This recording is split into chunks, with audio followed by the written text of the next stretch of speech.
ছেলের বউয়ের উপর রাগ করেন না। আপনার অনেক অভিজ্ঞতা আছে, বৌমার কোনো অভিজ্ঞতা আছে? নতুন এক্সপেরিয়েন্স নাই।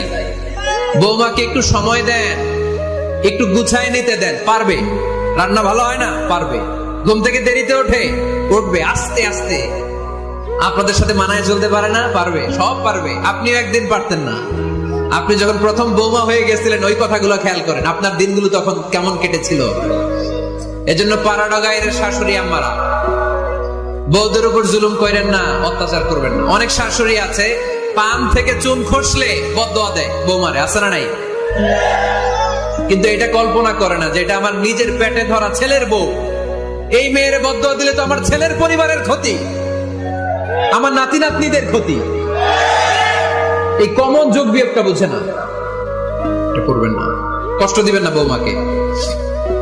খেয়াল রাখবেন, আপনি যদি আপনার বৌমাকে কষ্ট দেন, আপনার নিজের মেয়েটাও বৌমা হয়ে আরেক বাড়িতে যাবে, সেও সেই একই কষ্টগুলো পাবে। এগুলো যখন আপনারে শোনাবে, তখন আপনি শান্তিতে থাকতে পারবেন না। চিল্লায় বলেন ঠিক কিনা? নিজের মেয়ে সকাল 11টায় ওঠে, ওইটার দোষ নাই। বৌমা কেন উঠলো না? ঝামেলা আছে না নাই?